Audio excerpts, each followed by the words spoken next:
So, welcome. My name is Maciej Sukiennik, and today I have an amazing pleasure to welcome you all in this room, our audience via streaming on YouTube, and I hope some people who will watch our speeches later on, also on YouTube. This is the 6th edition of CBRE Talks. So, when this idea first was kind of set aloud, I remember with Greg and with Roman at that time and with Salvatore, I believe we didn't think that we will kind of live up to the 6th edition. So I'm really glad and very excited that we have this opportunity for the 6th time to meet each other, to share our ideas, to inspire each other, share our stories, our hobbies, our adventures, especially during this kind of crazy times, right? So even though 2 years ago we had this pandemic outbreak, we are still meeting. We are still having the CBRE talks. Last year it was a streaming from a studio, but this year again we are able to meet face to face, all of the speakers here in the room, and share with you our inspiring ideas. So we have a couple of CBRE talks veterans, like myself, like Salvatore, Piotr. We have some new faces. So it's also an amazing thing that even though we have some people just recently joining the company, they can see a CBRE Talks as a great opportunity to learn something, to broaden the horizons and to inspire the others. And again, we had a pleasure to work with our great trainer, Mr. Jarek, who is over there behind the camera. So thank you, Jarek, in advance for everything you did for our speakers to prepare them. And without further ado, let me introduce you to the first speaker, Emilia. She will tell you about her experience when she was on the verge of joining a CBRE. So she will tell you more about how to make a fear your friend. So, our dear audience here in the room via YouTube, please give Emilia a big applause to encourage her. And Emilia, the stage is yours. Thank you, Maciej.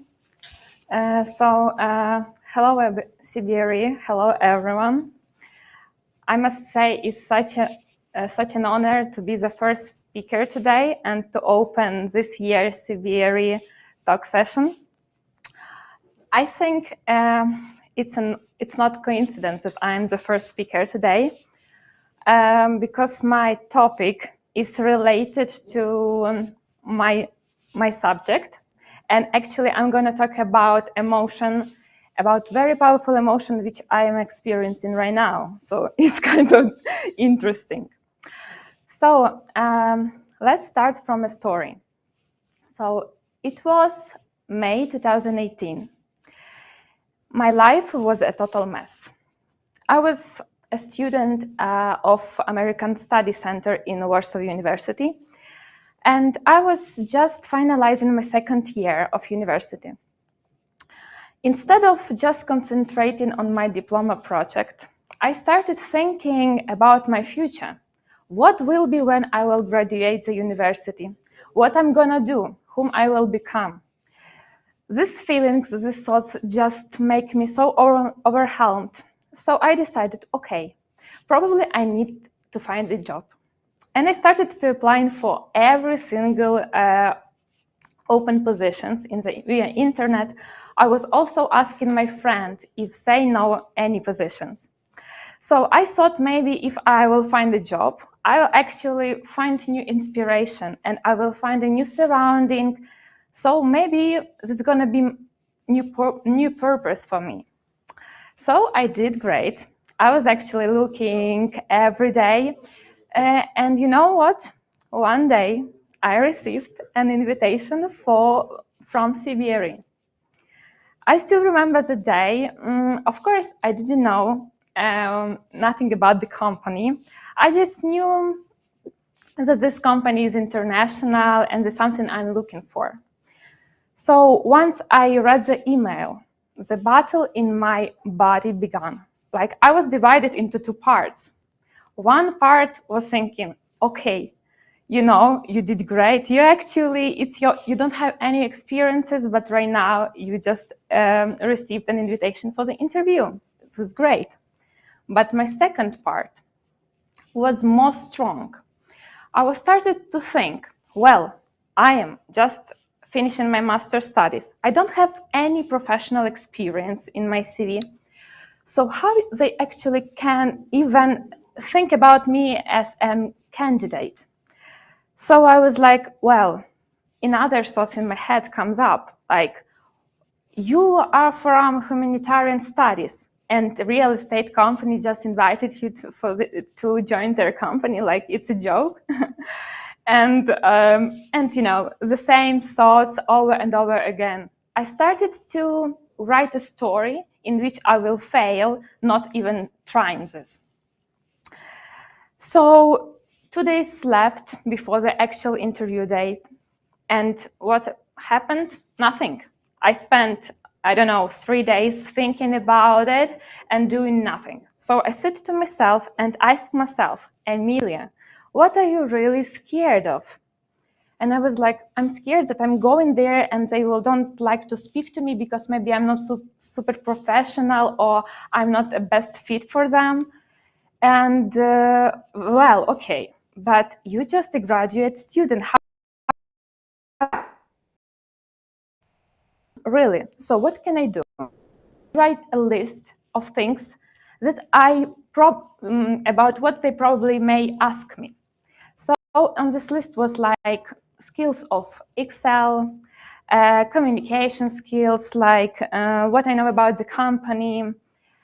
And I had 2 days, and I actually tried to do that. I started to do quick and basic Excel trainings. I started talking to my friends and like, okay, tell me how this interview looks like, because I have no experience in it. And I was trying to get more from the people about the situation. And on actual date, I realized actually that the failure will be not to come to the office prepared, but it's not about the failure that I will go, and if they don't like me, what can I do? I can apply for another job. It's about me going there and check the environment if I like to be there. So you see, actually my interview went pretty well. I was super relaxed because I know chance just to look how it looks like. It's not one option. I have a lot of options in my life. So on the slide, you can actually see my first picture made in CBRE, me being as a visitor. So it actually was before my interview, and I already did the picture to memorize it. You know why? Because I came to the office, I came to the building, and I realized that I actually really like this. And it doesn't matter how it will go. I still will try to work in such environment because I already liked it. So, and here's the picture that I did it. It's my picture, my first picture in CBRE, being not as a candidate, but actually already hired for a real estate portfolio analyst. Okay, so as you see, fear has played an important and significant role during evolution and survival. Like many other emotions, fear can be really strong and crucially paralyzing, but it's really important for our safety. So let's think about nowadays types of fear. Do you think it's the same as it was before? Like, it seems that nowadays we have less dangerous fear, but think about how it affects our body. Reaction for the body is the same. So, fear comes from part of the brain which is called amygdala. This is a Greek word which means almond. We feel and when we see stress, the reaction comes to our body and it activates the motor function, flight or fight. It also releases stress hormone, cortisol, and make us really nervous. And you see, do you think it's fair that such small piece of our brain, like almond, make effect on our decisions, make effect and impact on our future? Not really. So, recently I read a book. It's called Think Like a Monk, and it's written by Jay Shetty. Is a guy who spent 3 years in ashram in Buddhist monastery, and after that he produced a book, and it's a really amazing. Tells mindset and describes our reactions, our emotions. I totally recommend use this book because it actually motivates me to be that a few years ago, in 2018, I step ahead to my fear and I start talking to this. This book opens to me that I actually doing my best, and I started realizing that fear is not a bad thing. It can be actually positive one. So I pick 3 takeaways from this book and actually want to present it to you so we can see how actually we can overcome fear. So step number 1, talk to fear. By understanding your fear, by understanding the root of it, you can actually make more clear, more confident steps ahead. It's important to ask clear questions when you feel anxious, stressful. You need to get to the root by asking what I'm really scared of. Let's take, for example, me today. Do you think I don't have a fear of public speaking? Yes, I do. And now I overcome it because I sit with myself and ask myself, what I'm scared? Am I scared to fail in front of the audience? I was like, yeah, pretty much. But what else? I was like, English maybe not so good, or my pronunciation. I guess I might be really, I don't know, my body language may be incorrect. So I was like, what can you do with it? And I was like, okay, let's train. Let's record myself in home. Let's ask my, I don't know, boyfriend to watch me and tell me some suggestion what I'm doing right or wrong. And after that, it's not seem so scary anymore, right? It feels like you can do this. So now, so it's important to make fear your friend. And believe me, once you do this, when you try to build this special connection, you will feel and your self-esteem will grow. So let's move to the second step. Use fear as a warning. Does anyone actually thought that fear can be a useful tool that can help you like warn you about something, like, hey guy, you know, something may happen and it's not good. So what can you do about it? You're still under control.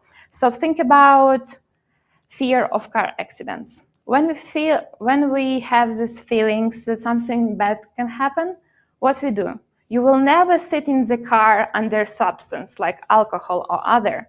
You will not talk by phone when you drive, and the same, you will never drive when you are not feeling well mentally. Another example is a fear of COVID. Yeah, let's take this as an example. We're all afraid that COVID may kill our loved ones. And what we do? We actually think about it and we all go and take vaccination. In this way, we protect not ourselves, but our loved ones. Another one is also global warming. So we know that something bad is happening with our Earth, so we try to protect it. We're trying to reduce water waste. We're thinking about eco-friendly products. So actually, volunteering is also a good example. So last but not least, it's breathe. We all have a natural way to control our fear. When we breathe, we actually calm down and we relax. By breathing, we can actually identify if our fear is strong or it's minor. And by feeling relaxed, we can think clearly about further steps. So you see, every day, each individual is experiencing thousands of emotions. What will happen once we will start talking to them and understand them? I believe that your future, your life will be more balanced, more beautiful, and you will feel self-confident and calm in this life. So thank you very much. And I would like to ask for this stage the next speaker, Tomasz.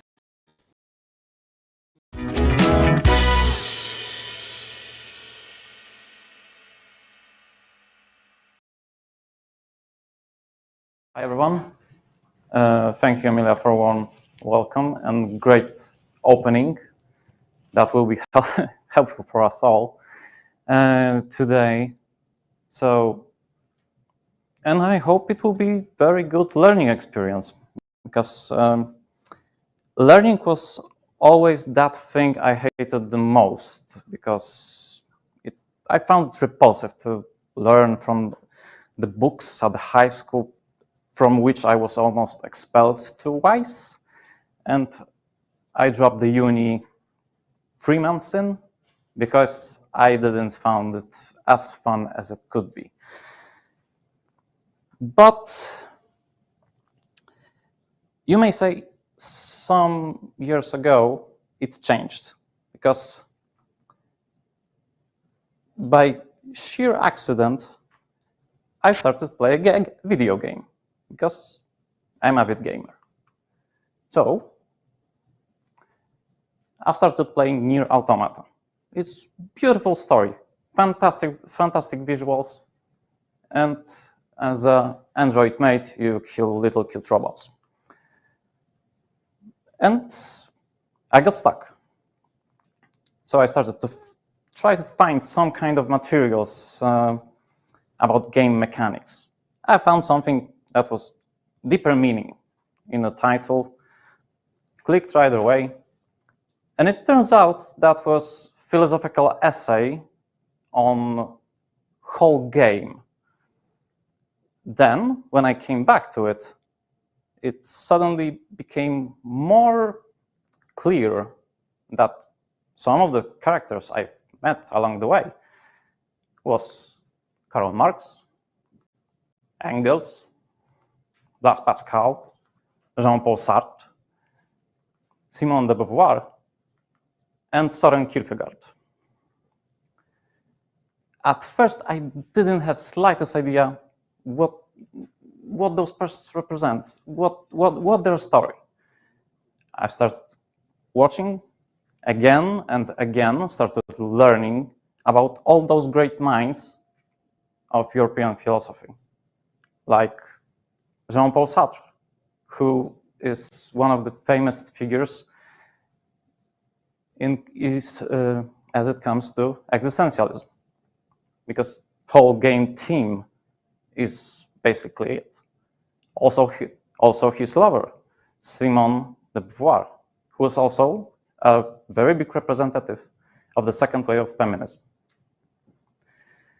All of that just got me thinking that maybe there is a lot of more than just superficial layer of pure fun, right? And after some time, when I picked another title, I've started not from opening it up and start playing, but I tried to understand what exactly is going on there. So this title is also a Japanese one. Surprise, surprise.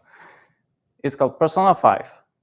And first thing when I came back home was what exactly persona means, because it rang some bells, but I wasn't quite sure. So I started to Google it, and after some research, it turns out that also very flashy, very action-packed game is basically psychoanalysis by Carl Jung. Because persona concept is this thing that we create characters when we talk to different people, right? We're putting the mask. And characters during their adventure are ripping this mask off and showing their true self. But it's not only thing that borrowed from Jung. Also, there's enemies we met along the way. They are called shadows. And basically, in psychoanalysis by Jung, shadows are representations of our best and worst qualities. Let's have an example. When I meet a guy that is hardworking, straightforward, likes similar things like me, best friends forever, immediately, like no question asked. But if I somehow met short-tempered, cowardly, and very passive-aggressive guy, that will be good, great, no. But still, those two persons are me, right? There's also concept of the archetype. When we, as people, create some basic biases, right? Like collective unconscious, it's called. And this, you may say, experience of trying to check out something new sparked up my curiosity. So I started to look into things more than before, right? So again, pretty monothematic, right? But still, it also came intertwined with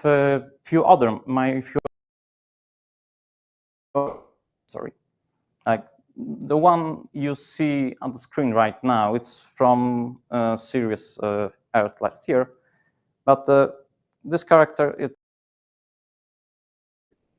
on and off Beethoven. So my first thing I thought, because this is an interpretation of such a great work, and I realized that I didn't heard it for a long time, so I decided to give it a go a few times. And it also occurs to me that the whole movement called destiny is basically the same phrase, repeated over and over again, because its most famous one, it's da da da da, right? But as you hear it, it becomes clear that this phrase is repeated once, twice, thrice, but with added instruments, added orchestrations, somehow changing the tempo, and it evolves. It grows on the listener, right? Similar intersection with music is also with one of my favorites animated series. It's called Cowboy Bebop. Last year, probably some of you may heard that it got a live adaptation from the Netflix. But also, I found it weird at first that basically noir film that taking place at Mars or Jupiter or one of its moons is have soundtrack has just soundtrack, right? When I started to thinking about it and read some analysis, it turns out that basically whole series and each episode is jazz song, right? It starts with main theme and it evolves through the whole this arrangements, changing of tempos, solos. It's great. And this journey didn't stop here.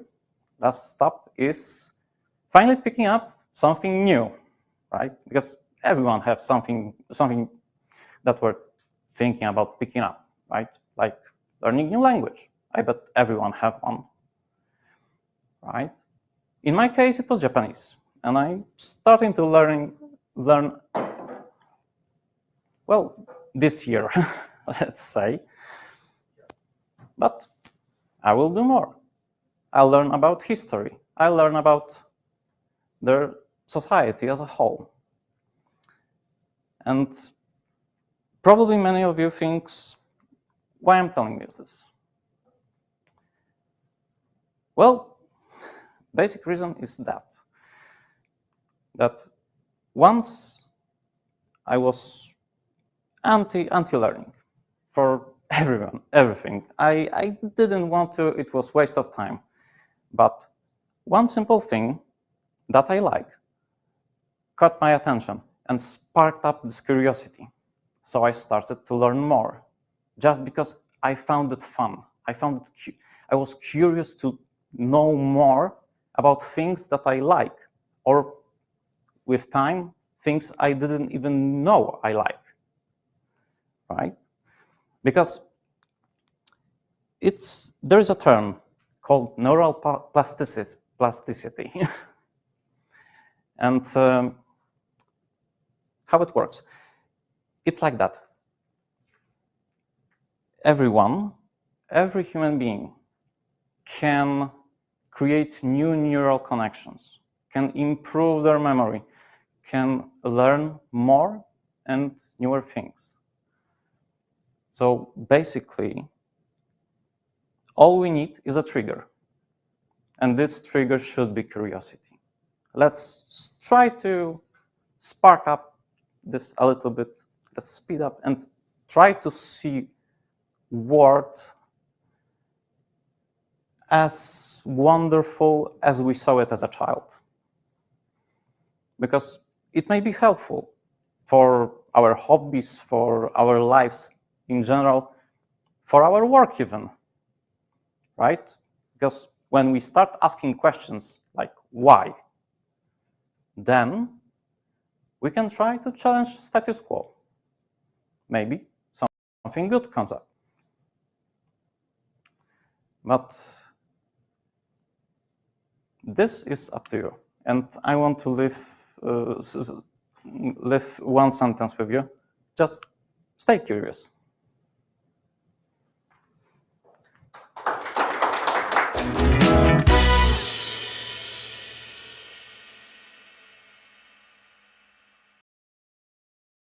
Wieszysław, also with learning team, I bet you will try.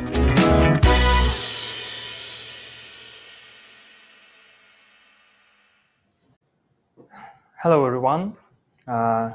Thank you for this presentation. Tomasz, it was really interesting. I have something to think right now. And thank you, Emilia.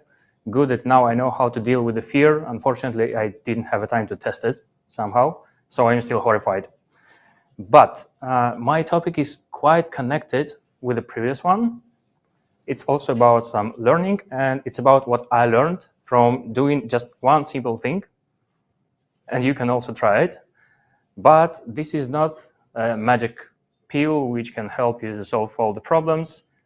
but it's rather something what requires time, but it gives you back much more than you invest in it. And let me show you the lessons I got from it, and starting from the first one. Lesson number 1, it develops perspective. This little activity helps to see this situation from the different perspective, from the perspective of other person. This activity helps me, and still helping, I learning in the relationship with my wife, because when we are speaking about things which seems to be different, in fact maybe not different, but we just look at this from the different points, and this activity is helping me to try to understand her a little bit more and avoid some arguing. Lesson number 2, M3, deepens focus and memory improvement. Focus is something what we really needed our professional life and our work. And I'm happy to realize that after a while of doing this, I really focused on the tasks I'm doing. I'm not disturbed by any noises, laughing, making coffee, because if I focused on the task, I don't hear just anything else. And memory improvement. I just know that I can recall the names which I saw a month or 2 months ago just once or twice, but when later I need this information, I just remember that, oh yeah, I did it, something related to this person some time ago. So these two are going together. However, it's not always working, because when I'm focused, for example, and my wife is asking me to start laundering, I forget about it, but happens. Moving on, lesson number 4. Creativity. Creativity probably is the most valuable asset nowadays. You need to be creative, you need to really think differently, not like other thinking. And this small activity helps you to come up with new ideas, new solutions, new situations. So I really encourage you to try. Of course, probably you don't know what I mean, but wait a moment and soon I will show you what I mean. Moving on, lesson number 5, planning skills. We all are planning everything. We are planning our calls, we are planning our meetings, our vacations, holidays, everything. And how many times you noticed that you thought about everything, about different perspectives, but then you forgot about something that you took into consideration. So this little activity, with the time, of course, will help you to take into consideration everything. So all possible details and only just hard situations. In hard situation, you can forget about some things and skip something. It's another advantage that you can learn with me. Lesson number 6, benefit for kids. Yeah, we're not the kids anymore, but we do have a kids or siblings or nephews, anybody who is just a kid now, but if you discover for your kids or relatives or for the kids you know, this activity, it may help you a lot. And apart from the advantages and benefits which already mentioned and will be mentioned later, just remember that one day this kid can come to you, let's say your son, and thank you for showing this way, because he will bring you just 1 million euro that he earned, and I will tell you later how. Lesson number 7, prevention dementia. I don't have it, I hope, and I don't want to have it. So, in order to prevent it, I just use this very cheap and I would say even free method, but it gives you much more than you put in it. So, worth to try, always worth a try. You know what? Will be lesson number 8. Increase self-awareness. We all are asking the question, who we are. Let's take as example negotiations. Do you prefer attack strategy or defense strategy, or to create some situations? You will understand about yourself much more doing this secret activity that I will show you later. and it will help you to understand how to behave and maybe improve some, let's say, weaker side of your personality. Number 9, panic attacks. Fortunately, I do not have it. However, I have a friend of mine who is afraid of flights. When he's on plane, it's almost his funeral. It's really huge fear. And when I read about this fact, we decided to try. Why not?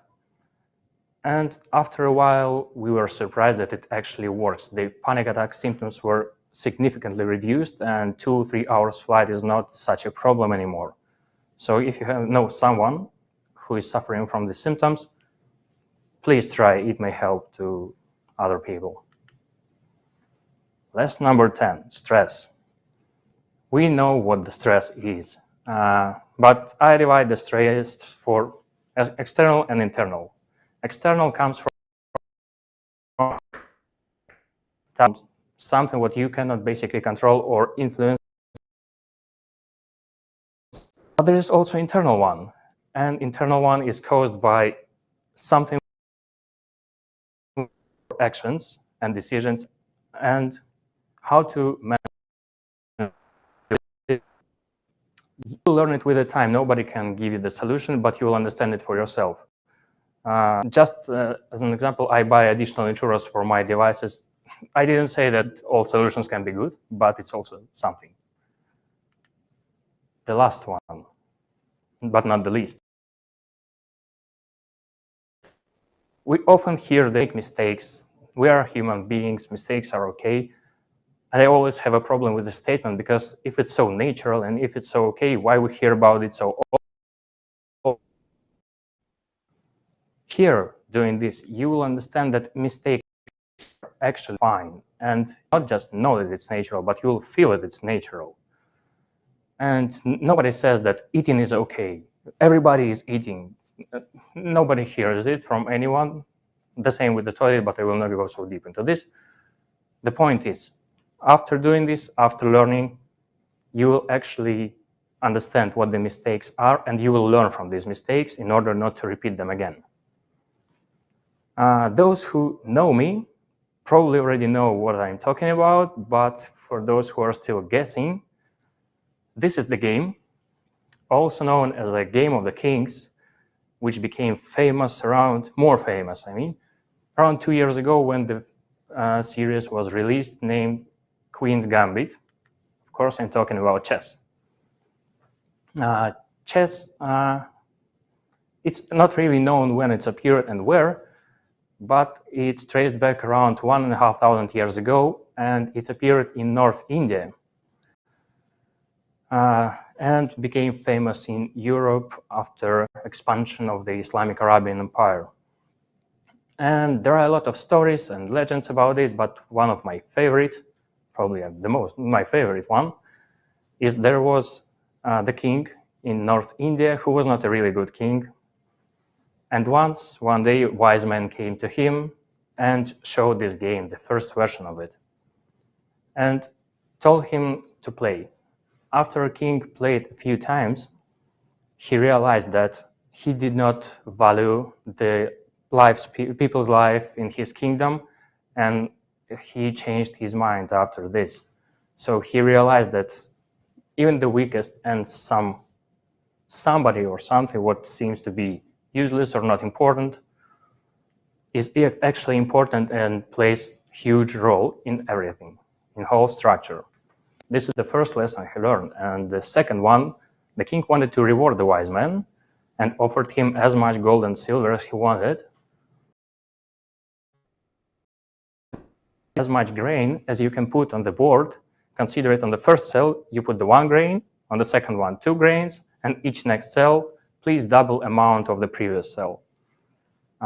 King was laughing and did not understand actually why it's so small amounts the wise man wants. But then when he tried to collect such amount of grain, it turned out that there is no such amount of grain in the whole kingdom. It's impossible to collect. And this is the second lesson that says that even if something looks not like they look deeper. Some interesting facts about it. The word checkmate came from the word shachmat, which literally means the king is dead. Not really optimistic, but it is as it is. Some fact I'm really happy about, personally, second book ever printed in English was about chess. Good choice. Although recently I saw the book with the name Fried Green Tomatoes, and somewhere we turned to the wrong direction, but okay, probably we still have a chance to come back to the right one. Unlimited amount of possible positions in the chess game. Basically, that's where all these advantages and lessons come from. It's creativity, it's memory, it's everything. It's just up to you how you will play and what strategy you will choose. You will learn a lot. The numbers, 472,000, 9 million. 9 million possible positions and situations. It's the amount which is possible after each of the players make just 3 moves. First player, second player, 1 move, 400 possible positions. After third one, it's 9 million. So try to convince me it's not interesting. And I promised you to mention why it's beneficial for kids and where 1 million euros come from. This is the reward if you become a champion of the world. So if you have a crown, that's how much you paid. I think your kids will be grateful if they're interested and if you give them a chance. So what I would like to say in the conclusion. If you're interested and if you want to try yourself, it's always worth to try. If you played before but didn't do it for a long time, or if you're playing and you just don't have anyone to play, feel free to contact me. We'll play a game, we can organize the tournament, we can just spend a great time. Although it's the name of the Game of the Kings, it doesn't mean that only kings should play. It's for everyone. Thank you very much for attention. And probably the question which you can come up with is where to find the time for all of this. And this is the topic of our next speaker. Piotr, please come and share with us secret techniques.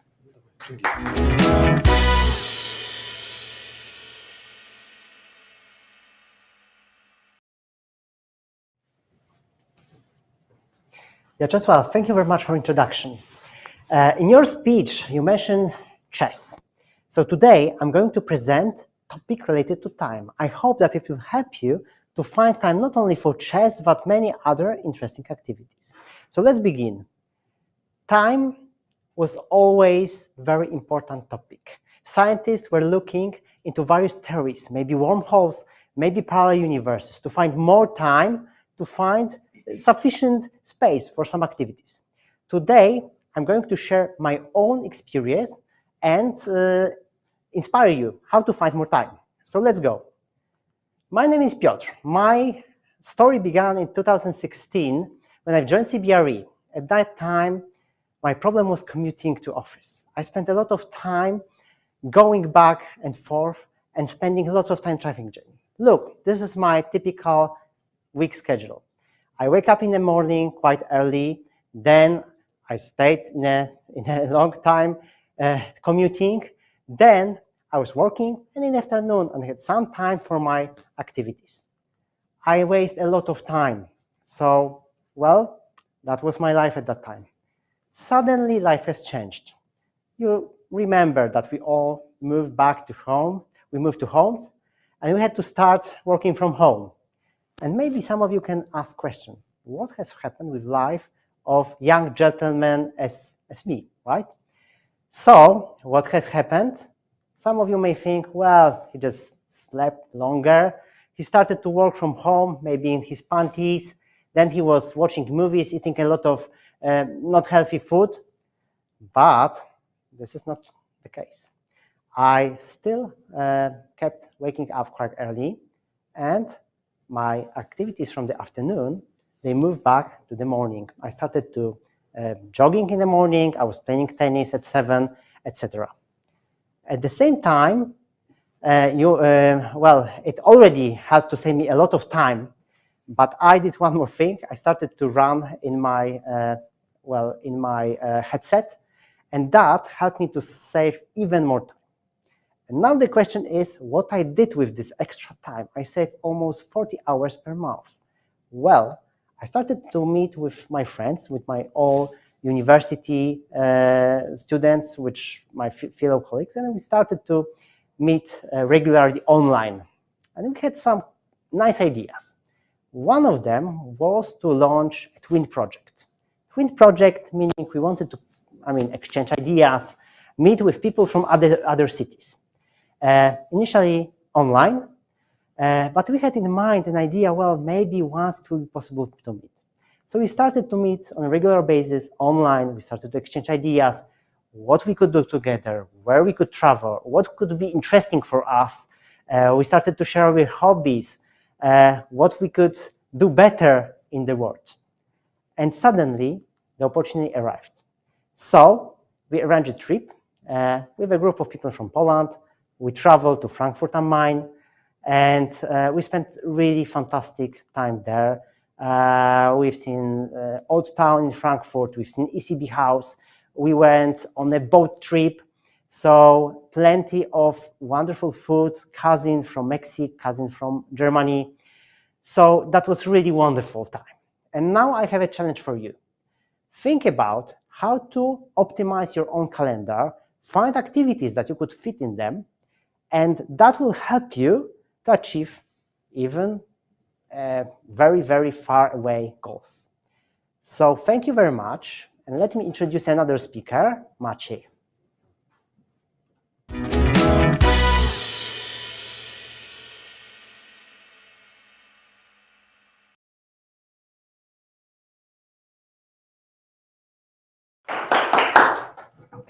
Thank you, Piotr, for sharing with us these amazing tips around how to master your own time and what you can do with this free time. So right now, I would like to share with you my story. And I had this temptation this year not to speak about philosophy. I was kind of planning to tell you only about some, let's say, material stuff. Eventually I failed, but I think it's good. Today I will tell you a difference between restoring and destroying. When finally we were kind of, again, free people, so we left homes, I kind of felt this urge to find something new which I can do after working hours instead of sport. I've been doing so for so many years. I already told you in last couple of years about sport and what you can do, what you can learn from sport. So my last year, I don't remember exactly, it's not important. I found on Facebook a nice course around chair renovation. So I thought, okay, I can try it out. My grandfather was a carpenter. I never tried doing that, but I was thinking, okay, maybe it is within my blood. Okay, I will just come to the workshop and somehow I will know how to do this stuff with the wood. So exactly this picture you can see on the left side is from those workshops, and this is the first chair I renovated. So since that time, I believe I renovated a couple of chairs already. I built my small workshop in my parents' house in Limanova. So I became kind of a, they call it in this carpentry world, a weekend warrior. So from time to time, I would say once or twice per month, I travel to my parents' house. It's around 4 or 5 hours by car. But to be honest, it doesn't matter because I know that over there, there is a nice adventure waiting for me. But again, it is not so important. And let me dig into details and you will understand in a couple of minutes what I wanna pass to you, inspire you based on my story. And there are two layers of this message I want you to remember at the end of this presentation. So let's start with the first one, very simple, transparent, clear message. Yeah, I already told you about this story. So again, this is the whole process, removing the old layer of the chair, the cover of the chair. Then after it's clean, you paint with a new layer, and then when it comes to the seating, the soft piece and the material, you also have to replace. So the wider message is that, of course, you can go to IKEA, and even though there is an inflation, the materials are relatively cheap, right? So, for example, this one is 99 zloty, right? So if you need 4 chairs, it's 400 zloty. So what about versus restoring? And by the way, this is one of the chairs I restored recently. I got it for free, actually from my boss. So hi, Anita. And I just had an idea how to restore that, and this is the final effect. So it is relatively easy to just go and buy a new chair, right? So quick to buy. You just go there, small price, wide variety of choice colors, and so on and so on. So it's pretty much easy. You just have to have money in your pocket. Yesterday we got the salary, so I'm pretty sure you can go to IKEA and buy a new chair. But there are also some minuses. Honestly speaking, when you compare a quality of the materials versus 10, 20 years ago, it's low. Let's be honest with each other. It is being built, produced, so that it would last only for a couple of years. So then you have to buy another one. Not very durable, and they are mass manufactured. So pretty sure if you will visit your friends, you will be surprised. Oh, I bought those chairs last week. So then you know they are not uniques. So from one side, it's very easy. From the other hand, the quality is low and it's mass manufactured and so on. What about the stuff you renovate? So it's very durable. Believe me, there are some chairs, materials, wardrobes made out of real wood of another material, and it can last for decades. So actually, when you start renovating that, you can discover a very good quality of, let's say, a chair, a wood. And when you renovate that, you can get a very unique outcome. So pretty sure that the chances of having a same chair somewhere around the world is 1 to 9 million, Slava, or even more. I would say even smaller chances of getting the same outcome. Of course, there are some minuses, because when it comes to the time you have to invest, some money, if you have to hire a master guy to do it for you, if you can't do it for some purposes, it is relatively expensive. And of course, you have to have time to go through OLX, Allegro, or any other portal where you can find used stuff. And it takes time to find it. So why to renovate? So a couple of years ago, when you would compare pros and cons between buying a new one and renovating, majority of the cases you would just make a decision due to lack of time. So again, Piotr already told you how you can win this time. Costs and so on, you would choose a new one. But these days, starting from this year, there is a big inflation. So if you go to the shop, those chairs are getting more expensive, and it is not only about the couple of percent, because when it comes to apartments and the stuff you have to buy to fit in the apartment, it's more. When you think about the quality of the material, if you think in the longer perspective, if you want those chairs to be also used by your kids, grandkids, that's another thing to consider. Really, it's way better to use some old stuff to be renovated. And when you think about, people right now wanting to buy all of this stuff in IKEA and shops, sometimes you have to wait for months, for example, for the stuff for the kitchen, right? So bearing all that in mind, right now, my suggestion and recommendation is that if you are having your own new apartment, buying a house or whatever, it's really very recommended to consider, instead of buying a new one, trying to ask your friends, post on Facebook, that you're searching for some old stuff. And believe me, this is what I did a couple of months ago. And thank you for all the chairs I got. They are currently in my parents' house waiting to be renovated. They are really great chairs from early 70s. So they are already 40, 50 years old. So, and there is a unique outcome. So for example, this is the armchair I did. I got it from a friend. She wanted to be renovated. So this was actually kind of my first official, let's say, a delivery to the client. I got the chair. From the very beginning, I knew it's gonna be given back to my friend. So this is the final outcome, unique outcome. And by the way, the material I got by purely an incident. I mean, it was just, I didn't plan that. There was a guy on these workshops. I sold this material. So I asked him, can you sell me a little bit? And he just said, I can give you a little bit. So this is the very unique outcome.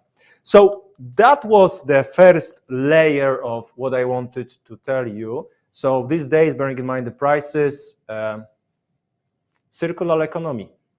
Think about it. You know how to save the time. Don't fear, use the old stuff. Just read how to check whether it's a good or a crap stuff, and you can definitely think about it. And there is a second layer, a hidden one, which I didn't plan at the beginning. So it's about the philosophy. I also found out that what is really important is the process. So an example of this chair you just seen. This is a step 1. This is a step 2. Then 8 hours later, this is what you get. So it really takes 8 hours to remove the old layer. So during this process, there are different emotions. There were inside me, like, it's better to give up. Why I'm doing this? Maybe I will give up, and this kind of stuff. But even though there are those emotions, you just forget about the time which is flowing. And 8 hours later, this is what you get. And you may think, okay, there will be another 8, 7, 20 hours to be done. Actually, this is the most difficult, the most time-consuming piece of the process. Then 2 hours later, you have everything painted, and then 6 hours later, everything is almost ready. And I'm pretty sure if I wouldn't be on the workshops, the last piece I would be able to do in another 2 hours. So all in all, the longest piece of the process is removing the old layer. And this is, I started 10th of November, and everything was finished 12th of December. So there is another thing which really kind of made me angry. I had to wait. I don't like to wait. I'm a very impatient person. So it was a very good lesson, and it still is a very good lesson for me to be patient, because actually, I got this chair 10th of November, so I wanted this one to be ready on 12th of November, but it was 12th of December. Okay, I had to somehow bear with that, and it is what it is. So again, patience. And about the process, so I already told you, what is important is patience. It is also trust that at the end of the day, it's not gonna be damaged, and the final outcome will be what you would like to get. There is a vision, so you have to start with a vision, and of course, when you are removing an old layers, you don't have to have a vision. But if you start without a vision, you may somehow run out of energy, motivation, and so on, and then you will just stop and give up on this stuff. So you have to start with a vision. Then you will have energy, motivation to move on, go on, regardless of some obstacles. And I already told you there are different emotions. This is a screen from a very nice movie I recommend, Inside Out. So emotions already covered. And there is something which is called in American English, I guess, a true grit. So let me clearly and fastly explain that to you. It's about this kind of drive, internal drive to follow the passion regardless of obstacles and so on. So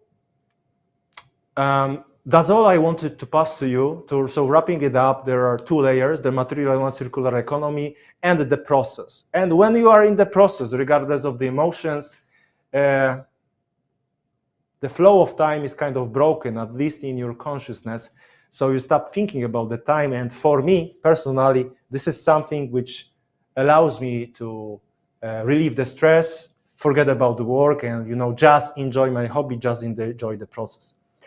So that's all from my side, and this is my pleasure to introduce you to Kamil, who this year will tell you more about a minimalistic approach to life. So I remember my speech from last year about fasting in mind. So I believe it's somehow being connected, but I'm not gonna to steal any more time. And please, Kamil, a big applause. Now it's Kamil's time.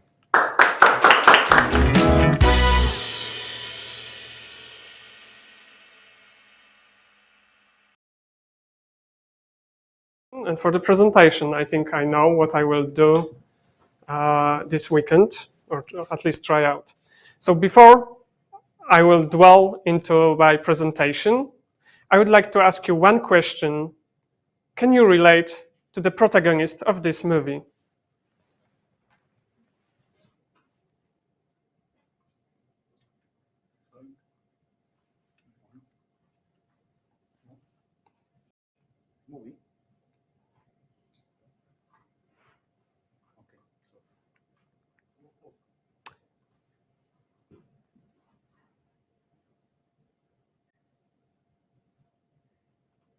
Fine. I was 3 minutes late. I'm sorry for doing one thing wrong. Let's start with the good stuff. Oh my God. You also mislabeled the evidence, so that confession is worthless at the start if you caught your mistake. Here are 3 cases with sloppy paperwork. Here are 2 pictures. One is your lock. Third is a garbage. Can you tell which is which? That was the down. They're both your locker. Gosh, that's good. Okay, fine. So, probably not. My desk doesn't look like a dump. I have everything I need around me. I don't need anything more. Everything is okay.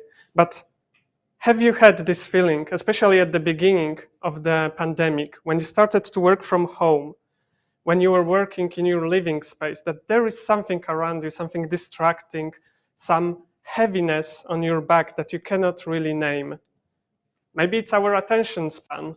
I'm so sure I've read something on the internet now, especially the younger generation, except it's not true. There are no studies that show that we have less attention. I want now to take you for a short journey that took me from here to that. And minimalism, almost a commercial slogan. But my journey starts not with a book I've read about it, not with someone that came to me and told me about it, but with my own upbringing. Just a usual home where there are people gathering usual stuff around them. Clothes, books, documents, small and big things you can use in the future because they may. It was apparent that all these things cannot fit in the designated spaces. Because of that, I never had my own room. I really found somebody else's clothes in my own wardrobe. So when I had opportunity, I left my house and I took some things with me. Some things I was so sure they're necessary to me. And in one of the houses I was living in, I've met a hoarder, a person that compulsively collects possessions. And for the first time, I saw it from a proper perspective. That person was stuck in one place, thinking all the time about one thing. Do I have already this thing? Should I buy it? Where did I put it? Have I took this from home? It's one of the 17 things I'm always taking from home with me. And I looked on myself and I thought, I'm not a hoarder myself, but all the things I have, they are taking my space, my personality, and also my time. So I looked on my room, and this is not it, I do not have a cat. And I started to categorize things. What do I really need? What is useful to me every day? Many of these things were just traps prepared by our society, by commercials, a fire stoked all the time in our heads that we should buy something. Everybody has that. You need to have this. Buy it before it will disappear. And I came to know that there is another trap in that. I wanted to sell these things because they have value, and I cannot sell something that has a value. But in an economy where everything new you can get very cheaply, very fast, used things rarely have a real value. And exactly like Maciej told us in the presentation, I started to renovate things, but I also learned to give them away. Things I did not need, maybe somebody else need them. I started to give away to organizations that would pass them to people in need. I thought that with many of them, I could not live. Yet, after I gave them away, I never thought about them again. So at the beginning, I felt just like this chunk of marble. It has a form, but it's similar to every other marble block around. So it has no soul, really. But then I started to take a form. I was not defined by the things I owned, I was defining them. The less around me became more.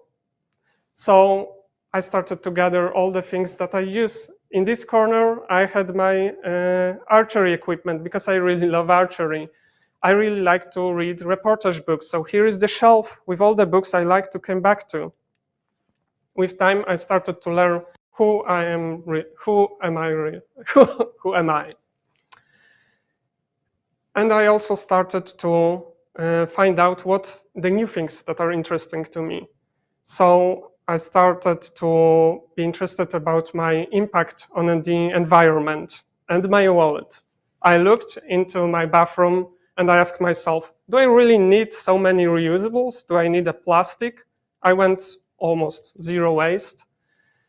And I started also, just like Maciej found out, to renovate things that I would normally throw away. With time, I also developed a new taste in interior design. I started to notice everything around me. Because minimalism does not need to be white, devoid of happiness, empty. Everything that gives you joy has a purpose. For myself, I have a collection of board games that I play with my friends. And every box, even though it's a box, and you can have many boxes, is another experience. If I do not play it with them, they do not like it, I do not like it, I just give it away and I never remember about it. But is the minimalism only about material things? No. Especially now. Coming back to the beginning of the presentation, when I was talking about the attention span, there are no studies, once again I will repeat, there are no studies that really show that we have any less attention span than the generations before us. What happens to us is that we live in times where we have so much more distractions than the generations before us. And it's our choice to use them. For example, in work, especially in work, it's usually our phones. So I've deleted all my social media apps from my phone. In fact, by the end of this month, I won't have any accounts on social media at all. Do I miss because of that? Do I not go to the events I like? Do I not meet people I like? Am I in information bubble because of that? Not at all. And in work, I'm in work. If the world would like to connect with me, I will get a text message, I will get a phone call. But on this desk, I've put deliberately something distracting. And this is this ball that I've actually got last year from CBRE. It's a stress ball. I can squeeze it every time I'm stressed. I can play with it when I'm thinking about something. I also realized that I can exercise my eyesight when I'm looking at it. However, in the end, it's our choice, not the choice of the things that we possess. In the end, when we dig ourselves up, we look at ourselves, and we see who we are, what we want to do, and what we have in our minds, what we want to learn and do with ourselves. With less litter around us, less litter in our heads, we grow as people. And I've learned my own way to minimalism, but I know it has sometimes a darker side. So we may be tempted to want less and less. So for example, we may think that, oh, I should read only one newspaper or watch just one YouTube channel because it's so minimal. We can land in an information bubble because of that. Many ideologies I would not name promoted the idea of cleaning your surroundings before pushing it over. So we should not use it to belittle other people because they have, for example, more things that we do. It's something that should be used for our growth. So it's as I said, it's a process. I'm thankful that I had this time with you. I hope I had a possibility to inspire you. If you would ever need any help with approach to the minimalism, you can find me on Zoom in the company, and we can talk about it. Now, I would like to present the next speaker, my colleague, Arthur. Will he polarize you? Let's find out. Thank you very much.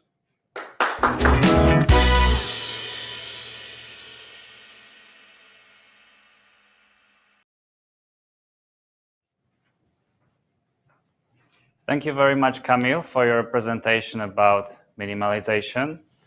I hope there is one more thing we will try to minimalize after my speech. But let's take it slow. Let's start with a quick warm-up. Imagine a couple, just an ordinary couple. They have some very important decision to make, but they keep arguing with each other. And this argument doesn't really make much sense. Let it be dishes. Let it be dishes that are put into the table or on the table. A guy doesn't like it. He likes the dishes to be put in the sink. But the girl, she doesn't like them in the sink. She wants them on the table. Come on, like, how can they just be a pile of dishes in the sink?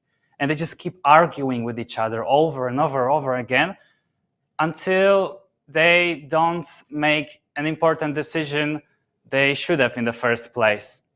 So what does it have to do with my topic? Well, my topic is Let's Talk, a medicine for polarization. My name is Arthur, and thank you for watching me on this call. So a polarization, why do we need a medicine for that? Well, let's start from the beginning and talk why is it so bad? So first of all, it transforms our argument into something really bad, like a fight. We're fighting each other instead of talking.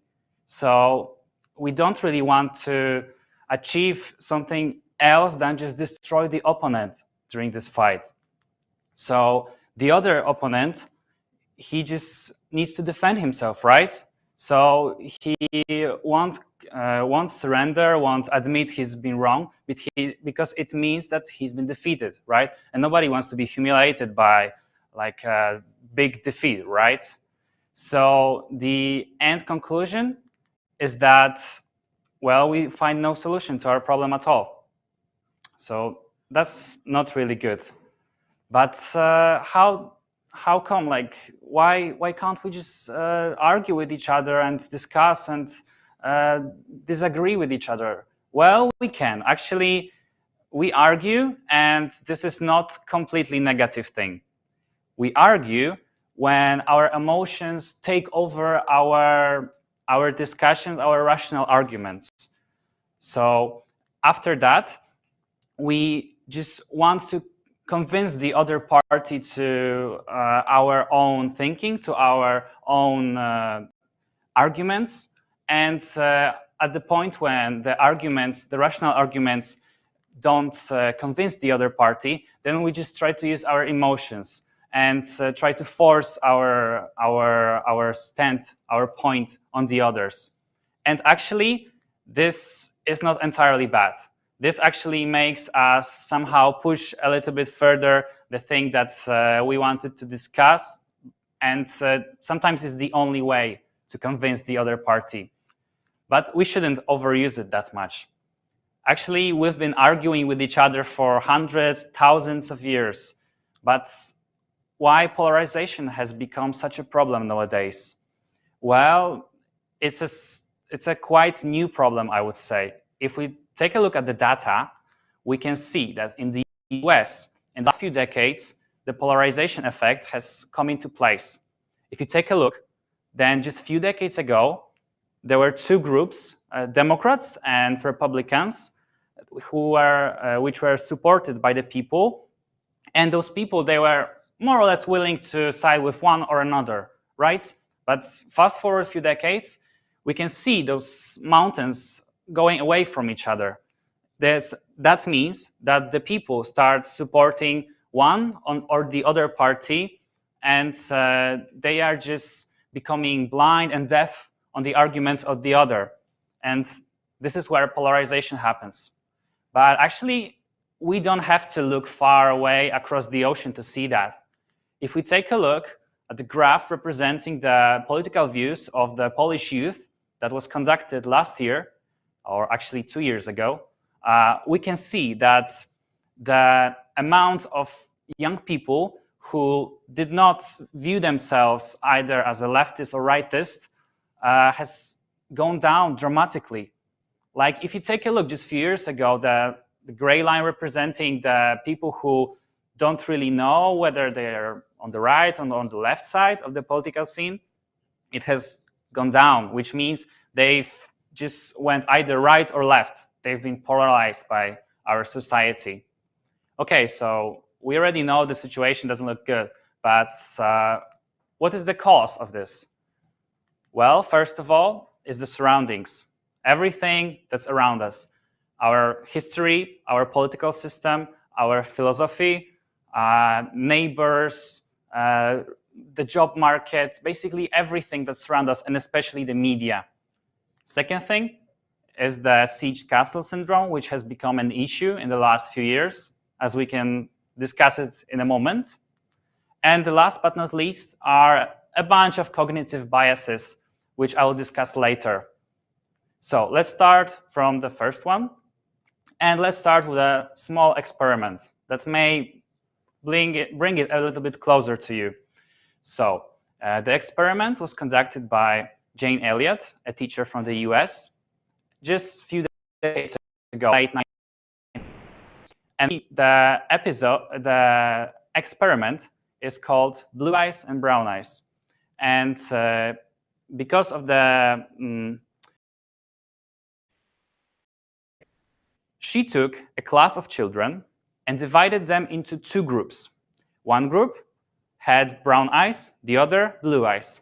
And basically, she started treating one eyes children group in a more privileged way. So wherever they performed well, she immediately praised them. Whenever they performed bad, she maybe more. On the other hand, the second group, so the blue eyes children, she started treating them bad, and just basically wherever they performed bad, she somehow inflated this effect and said, yeah, of course, like your eyes are blue, so you must have made a mistake. And moreover, she forbid the kids to play with each other during the break. But the kids, initially, they didn't really follow on this division. They didn't really take it on, like on the spot. So the teacher came up with a very clever solution. She started giving some scientific arguments on why brown kids, I mean the kids with brown eyes, why they are better. Because like the brown pigmentation in the eyes, like it causes your brain to function faster and so on and so forth. And the kids actually started believing that, and they started to mock the children from the other group. But here comes a plot twist. Just on the second day of the experiment, the group has been reversed. So from that day on, the teacher treated the blue kids with a privilege, and the brown kids brown kids with, let's say, a little bit of scolding, a little bit of not treating them really well. And after those 2 days, the experiment was over. And the moral of the story is basically that if society pushes us to believe in something, then we may actually believe it without even knowing that it's been forced on us without any reasoning. So let's move to the second point, the sieged castle syndrome. So basically, it means that there is a certain group of people which thinks the other groups are their enemies. And these other groups can be a different ethnic group, a different nationality group, or different class of society, even age, whatever that is possible to divide the groups between each other. And the main group fears that the other groups will attack it. So as we know, the best defense is attack. So they become more aggressive. They fight for their opinions more aggressively, try to push on their opinions, and they become really, let's say, electric when they start discussing certain topics that involve the main group's interests. And moreover, it's unfortunately being used in our political system because it makes the group feel angry and makes the group feel fear of the other groups. And actually, the anger is the strongest emotion. So it's the easiest way to mobilize people to, let's say, vote for a certain party. And it actually happens all over political scene, not only on one or the other. So we wanted to achieve the efficiency in gaining votes, but actually the side effect is that we gained a society that's polarized currently, and that's not good, is it? Okay, the last thing are the cognitive biases. So what is it? It's basically something that makes our brain see things that are not there and not see things that actually are there. So let's go quickly through them because I don't want to make this presentation last for another half an hour. The authority effect has been used in the experiment by Jane Elliott. So it basically means that whenever somebody with, like, let's say, high status or with a lot of knowledge tries to convince us to something, then we are more eager to believe them simply because of their authority. Another two biases that are commonly used, even I fall for them sometimes, are confirmation and omission bias. So confirmation bias basically means that we believe something is true and we have 1,000 reasons to believe that it's not true, but we find one reason that it's true. So we are more willing to believe this one reason, and this is the confirmation bias. And the thing that we discard those 1,000 reasons against us is the omission one. There are others like, for example, status quo bias or polarization effect, which means that some arguments can be used by one party or the other, the same argument.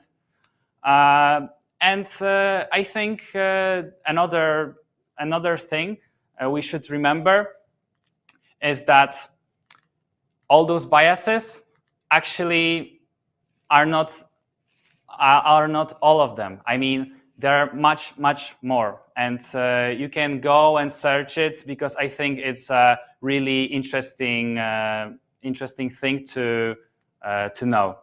So how do we tackle the polarization within our society?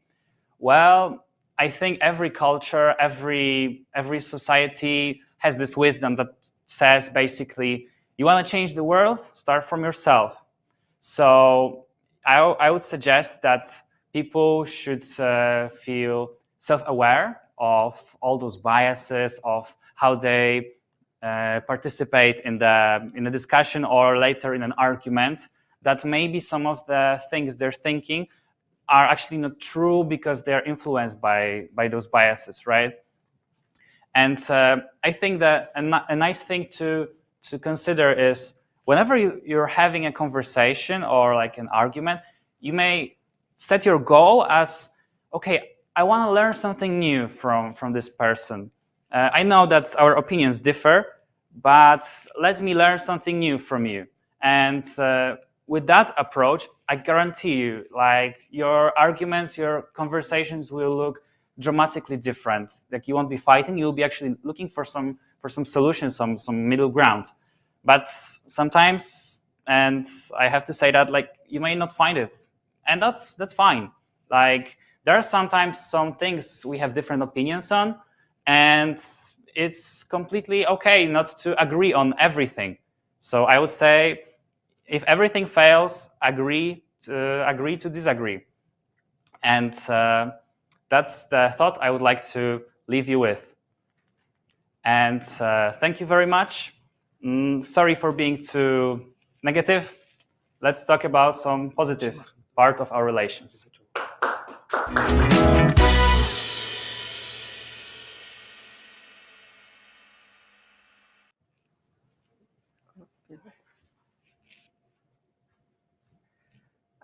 Welcome and good evening. I want to, speak in front of the audience, our green family in CBRE. This is very, very, very big pleasure for me, and I'm really glad that I can take part in.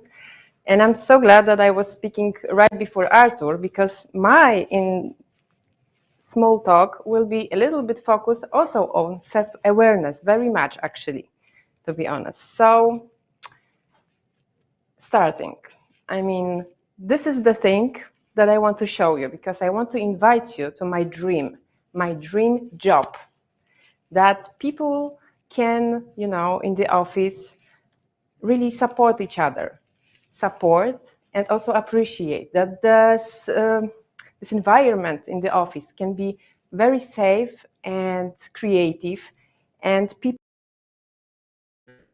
that they are doing better job, and they are really, like each other, and after that, develop together more. So that's the dream I have. But my reality before, and sometimes even now, so it's not the way. Many times I'm feeling demotivated. I really feeling that all my good potentials are floating away because of the environment and behavior of people are, around me. So,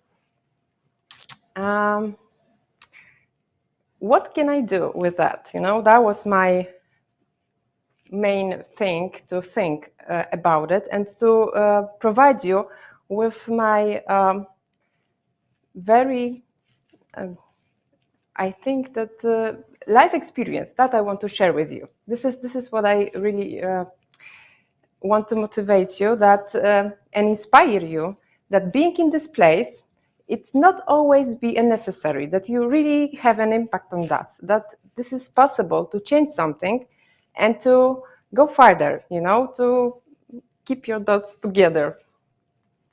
So have you ever felt this way? I mean, demotivated, hopeless, and disappointed at the same time. So I don't like to feel like that. And I'm pretty sure that each one of you feeling this way, it's more or less providing a rather low quality job than being your best you and best performer.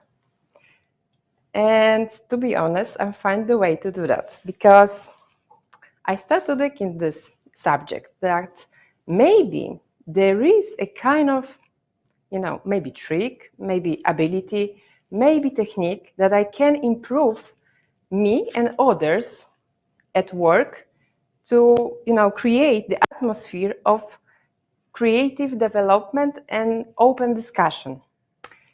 And then I I just thought that maybe what it will be when I can, even lead my leader sometimes, that your boss is not pushing you or control you all the time, but acting the way that you really feel motivated about the job, that you want to, provide the best quality and the best practice and use your all good features that you have inside of you. And I will share with you the thing that I made with the most important boss of my life. And I'm sure that you will gonna, take a part of my experience for yourself and maybe use it here in our green company or with your spouse, with your friends, even with children. I think it's good. So this is my mom, and this is the leader of my life. I mean, she's a very powerful woman.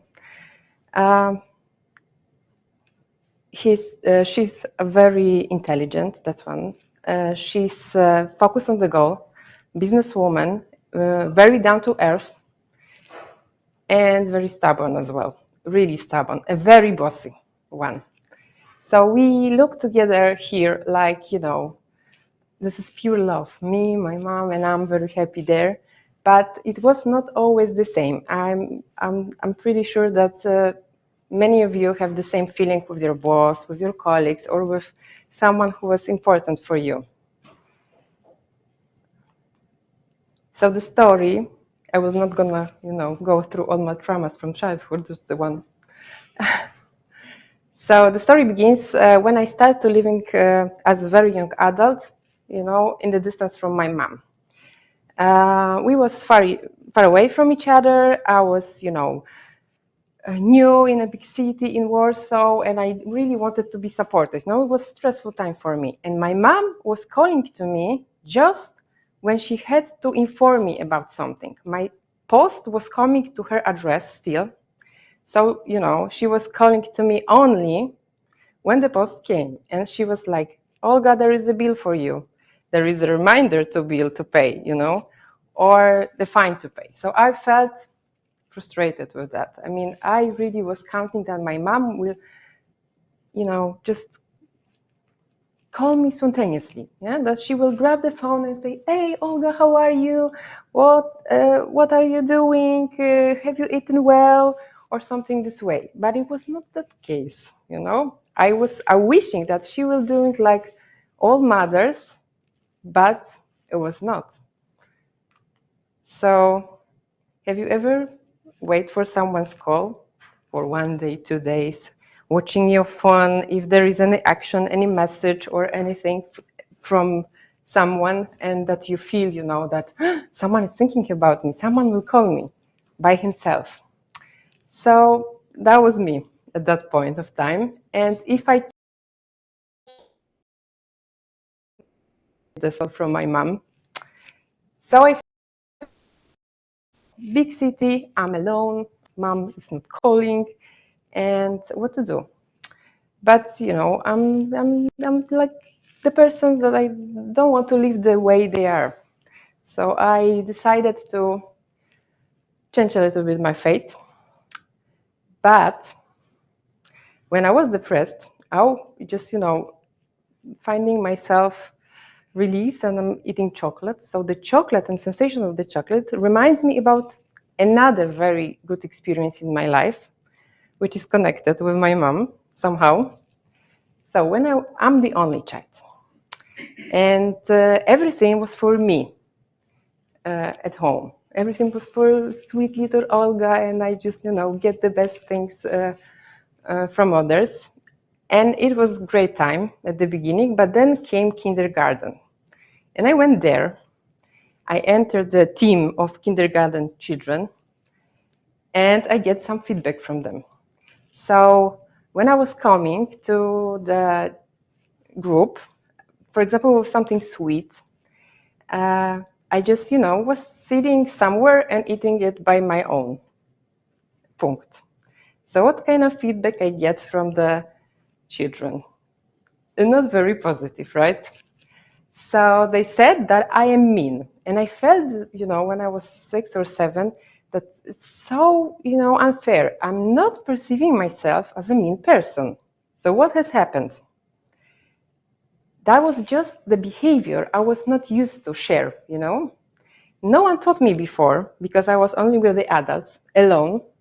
that you should first, came and said, offer the first step, then share, and then eat if something will left, So there was some months that I learned this, automatic thing. And then I thought about my mom, that maybe she's also not mean. I was like questioning that. Maybe she's just, maybe she just don't know how to do it. Maybe the environment is not inviting her to the action of calling to me somehow. So look what I did after the chocolate philosophy. So I called my mom one day and I asked her, "Oh, Mama, it's me. Today, please call me at 6 p.m. because I will be after very, very important meeting. And it is very, very important that I want to talk to you after because it will be supportive. Can you do that?" And my mom, the businesswoman, hearing me this way, like, okay, I can do it. But don't forget, it's very important. Okay. So then when she called me, I gave her, the best feedback I could give to the mother. That you are great, mom. Thank you. That was what I was waiting for your call, for your action. Thanks. You're great, mom. And only mothers, I think, understand that how strong feedback it was, because we are waiting all our lives to get the message from our child. You're a good mom. Good job. Yes. So it's like, milestone for us. And my mother was very surprised by my, acting. First of all, because I asked her to call me. And she was really, thinking that maybe I'm taking a drugs or something, such a big change. What is that?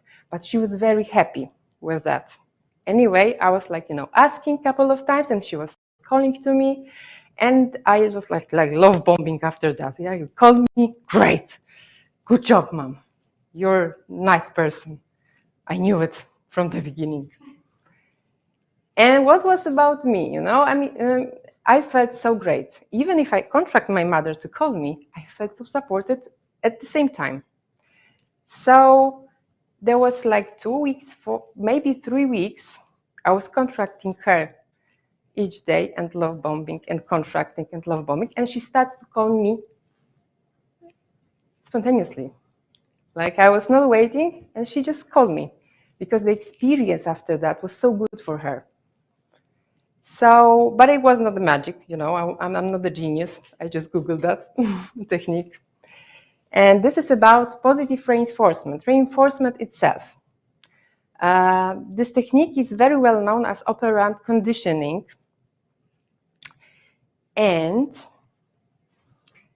I want to focus your attention on reinforcement, because reinforcement is increasing behaviors. And punishing, this is the other way around, we can also influence behaviors of others, decrease the behaviors. So what I did, I gave her something positive stimulus after the behavior. So it was positive reinforcement.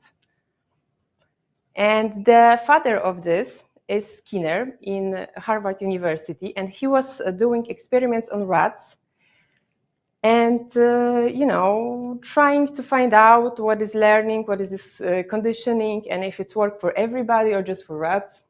But it's, the learning is very true, and this is the ability for dogs, for humans, for bosses as well, and maybe not for cats. But on the other way around, my cat is very good with this conditioning, operant conditioning on me. How?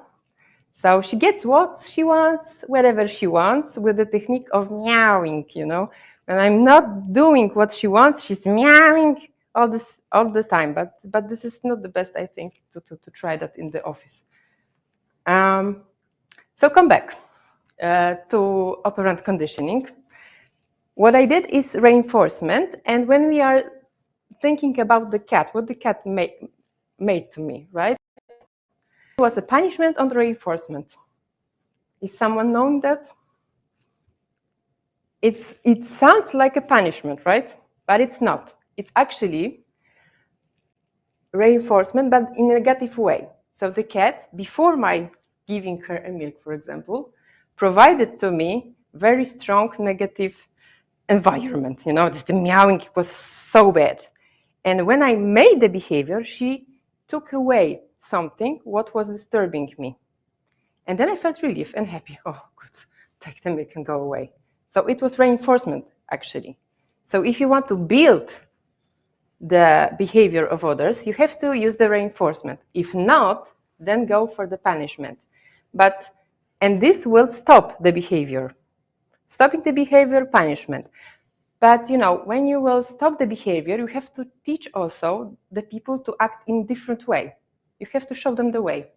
If not this way, so which way?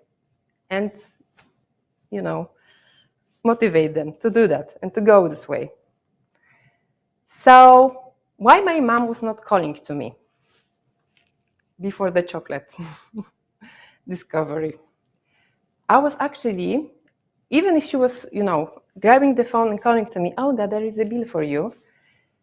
So I was speaking like, yeah, you're calling only to me when it's something to pay, you know, you just don't want to pay for me. You don't care about me, you know. Why was not calling yesterday? Because yesterday that was a very stressful day for me. Why? Why? What are you thinking? So my mother couldn't call me herself because she was punishing by me all the time. So I was, from the diagram below, I was after the behavior, I was punishing her, so decreasing the behavior, actually, of the act of calling. Okay. And so the self-awareness. The first step was to work on myself, because I have to stop punishing her, you know, to have this understanding that my behavior have influence on behavior of others. And then teach myself how to provide positive feedback to her, yeah, in the right moment. And then we was just happy, you know, was flourishing. So you have to remember that when you want to change something in behavior of others and of yourself as well, you have to remember that this is a process. You have to repeat it a couple of times, you know, and like children are learning to run. First you need to stand, then a little bit, you know, go, and then run. So that's the way we're learning. So point, because you know, if you want to really find the way to why people are doing the way they're doing, what they have from that, like my mother, she was avoiding calling to me because she didn't want to feel punished. So if you feel this perspective, you really feel you can, you know, go into someone's shoes and see the situation and understand it and feel it, then it more. You know, this is the awareness, this cognitive empathy, actually, like that I can feel what others feel and I understand the context. And my daughter was, when she started to speak, from the first moment, she was like wishing a cat. Mama, we have to have a cat. This is the most beautiful animal on earth.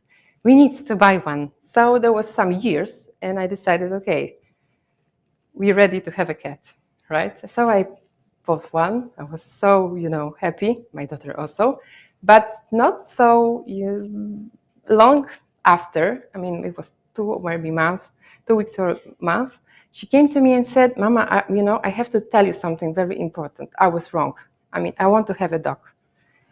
And so the self-insight is also important. What are you wishing for other people to act? Because sometimes it's not the thing you really wanted.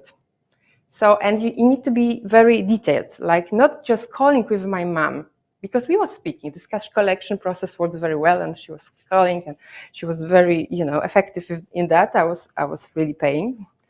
And so we get the contact, but there was not the thing I wanted. I was craving, longing for her action by herself. That was the point where I was, you know, going to. And I provided her a motivation. I mean, with the mother, it's easy. You just, Great. But we all different squirrels, And we like other nuts, some hazelnuts, some of the peanuts.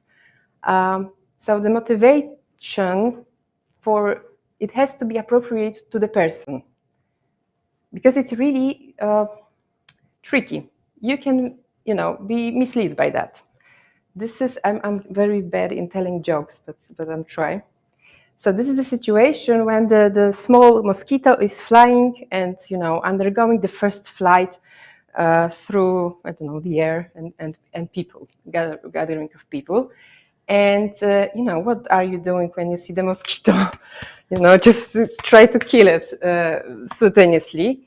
But the mosquito thinks that, people clapping their hands, it's applause. So, in practice, it's like times to the behavior you want to decrease, you maybe are rewarding by the paying attention. So it's like, so this actually increase the behavior, not.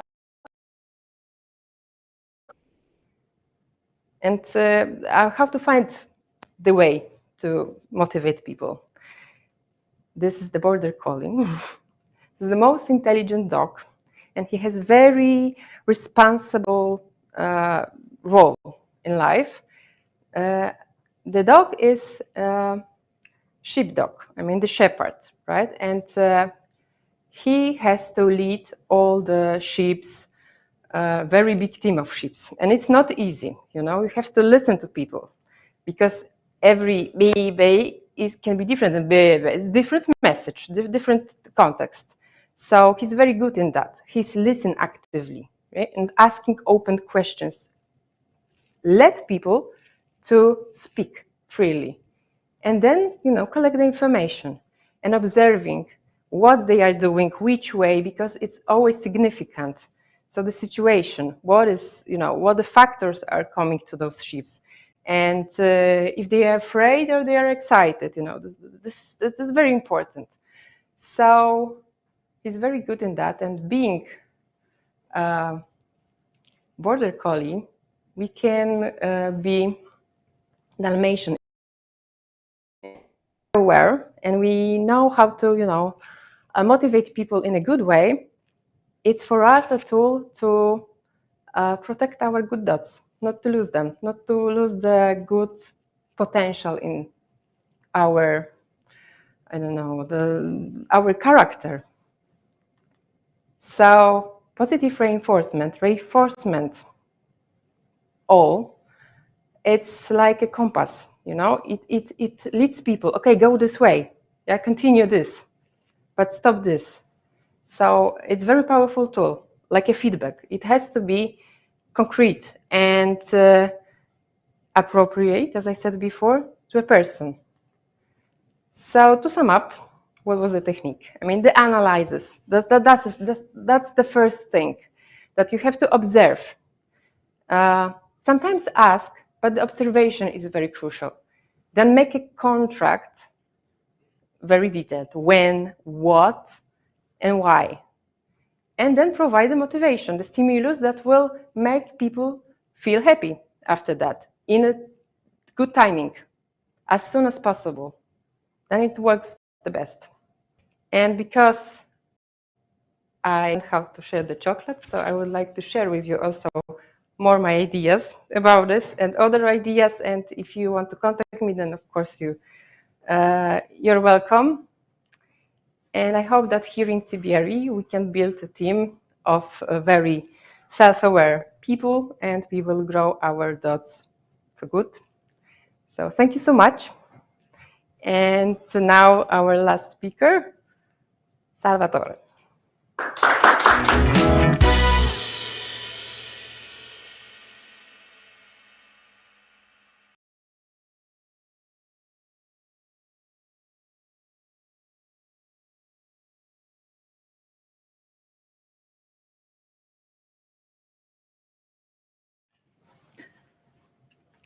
Hello.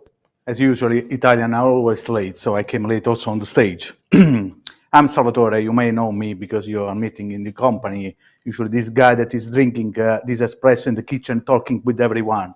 And this is my nature. And today, I mean, this is the 5th time that I'm taking part in CBRE talks. And basically, I like to talk. I like to share some idea, to inspire, give some takeaway, because this is all about. And this time I have another interesting topic that I would like to share with you. May you know this topic, or may you don't know how it's called. But before to introduce this topic, I want to tell you something that came from my previous life when I was working as a chemical engineering at university. So basically there I was designing and testing plastic materials for different purpose, automotive, food packaging. And one of the tests that I was performing was using this equipment. This is called the pendulum, Sharpie or ISOD. It depends how you put the specimen. Here on this grip, you put the specimen, plastic materials.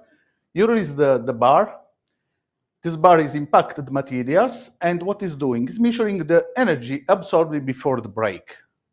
So once we check this energy, then we can assess if the materials was designed, the energy that absorbed this material is enough or break too early, then we can assess if it's okay. If it's not okay, then we need to do something. We need to do something with these materials. We need to reinforce. So we need to put some fillers, right? And this isn't the topic from today. So you may know this topic is resilience. Actually, my previous colleague served me on the plate because they touched several points of being resilient. And this is amazing because, they make my life easily. And this is not the case that I'm the last speakers, because basically I will touch all the points that you touched. And I cannot define the human being resilience like the energy at break, because we don't want to break itself. But basically is the energy that we absorb before we collapse, to the stress or to the fear, to the many things that we have. So we may define the ability to get through hard time, the ability to react and to recover from different events. And of course, this is resilience is not something that you have genetic, but it's something that you build. My previous colleague just touched many points. At some point, they did some self-assessment. They recognized they're missing something, and they actually reinforce. As you can see in this picture, so here you can see all the things in which we are good. And basically, the fact that we are here, all the speakers, they just show you how resilient they are, because they know how to do the presentation in PowerPoint. All of us, we know how to do the PowerPoint presentation, but we didn't know how to be resilient in front of the camera. And that's why we did something before being on the stage. So there were Jarek that provide us some training, some tools, some tips to be on the stage. What does it mean? Being resilient does not mean that all the speakers were here, they were not feeling the stress before the camera. Me as well, despite I like to talk, I'm feeling the stress now. Doesn't mean that I don't feel the stress. I'm not going to all this hard time, but we know how to cope with this situation. So we know how to move on, and this is all about. So developing resilience is not something that you can do like that, or you have a to-do list. Okay, I'm following this instruction, I'm resilient. No, just because all previous speakers, and you may know that we are different. We may react in different way to all events. Something that for me is easygoing, for you may have some consequences, because we react in different way, because we have inner strength or external strength that give us more resilience or not. So why resilience is important for us as individual first, because give the people the way to cope all these situations that we may face in life, from our private life, from the organization, and how we are doing this. We are using our resources. First, our inner strength, and also other external resources that we built. And resilience also empower all of us to accept all the situation, all the challenges that we may have, and move on, not give up as we may listen before. So people with lack of resilience are more likely to be, let's say, overwhelmed about all the situation. So that's why it's important to build this resilience, to be more resilient. So why then is important for us? Because we are employee in CBRE, we are in a team, we are in a company, and we are dealing with many situations. So as a team as well, we need to be resilient, because sometimes there are challenging in the teams. Sometimes people are not supporting, and we need to support them, and we are not willing to support because of many situations, and we would like to give up. So that's why as a team we need to be, and as an organization, we need to be more resilient. So it helps the teams also to be motivated to achieve their goal and to regulate their emotion. And of course, these are the resilience team are just the one that advance, rather consider, regardless the obstacle that they may find, they just move on and improve themselves.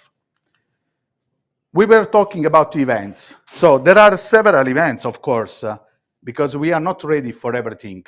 You just experience that we have some gaps, or we have some events that we cannot do anything about that. Some events, you can see circle of control, are connected with the behavior. So you can do something by yourself. And some our colleagues just already give you some experience. There are some events that are outside of our control, connected with the behavior of others. Imagine we are working as a team. We cannot do anything if one colleague is not cope better. We can influence, at least. And then there are events that we cannot control at all. If I give you an example, the time that we are still feeling about the COVID time, this is something that you cannot control. It's something bigger than us.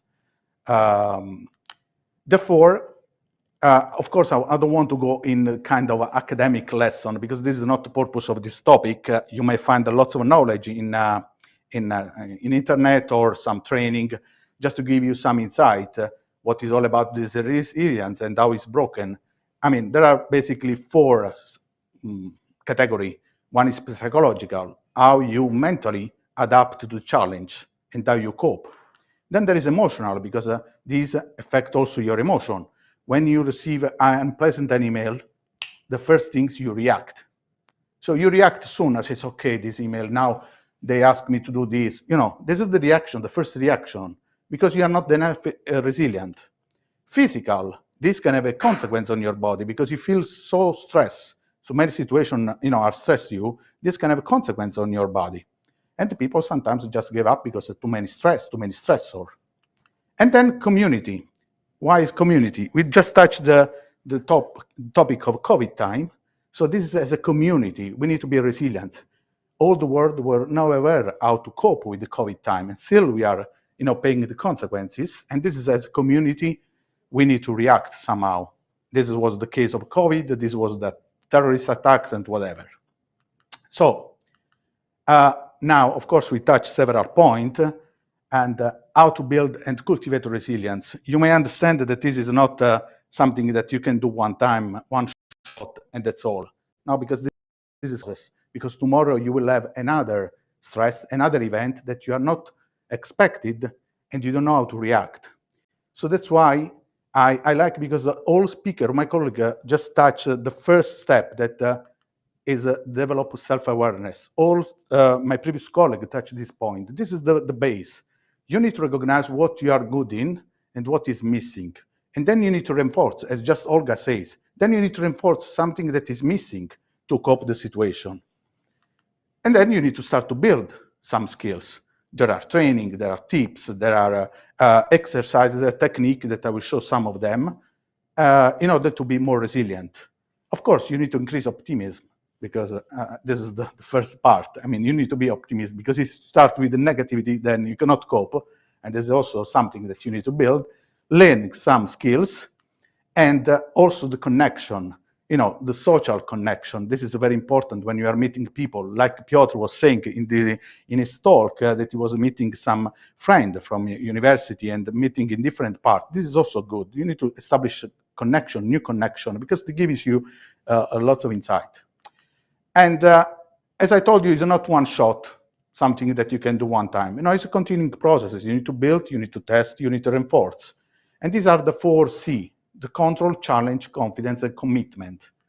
Control. See, here I'm giving you some some technique that even Emilia was touching at the beginning. So just practicing this, you may have just a different way to react. If something comes that is not pleasant for you, is coming now at 5 and you are leaving the office, so then you may react.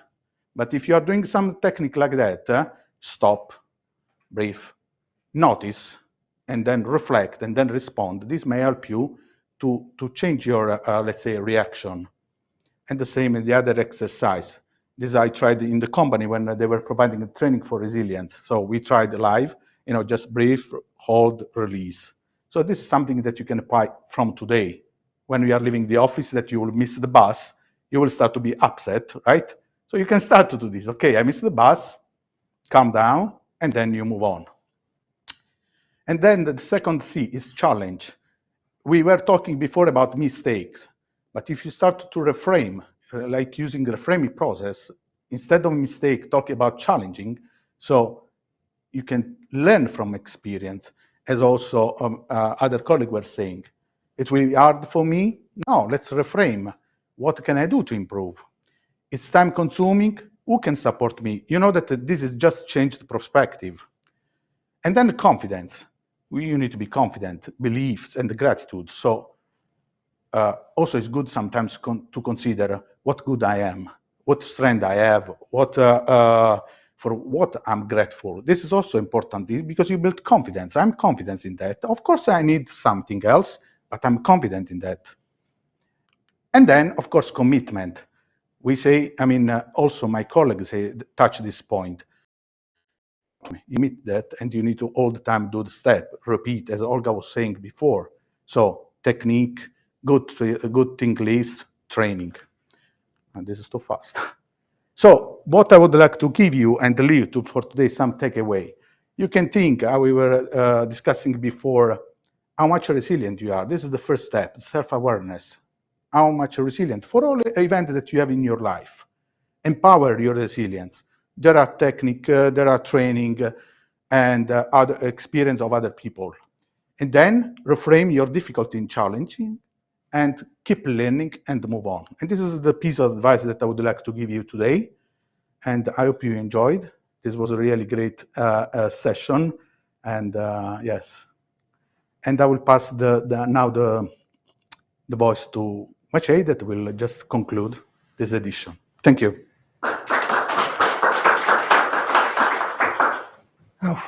Oh, Salvatore. Wrapping up after you, it's a very difficult one, but I will pick up this challenge. So let's start with Emilia. So Emilia was sharing with us today about conquering a fear. And in my opinion, Emilia, just the fact that you came here and you were brave enough to tell us about your experiences, the proof that you did conquer your fear. And I'm pretty sure majority of us were at some point of time in our lives at a similar stage like Emilia.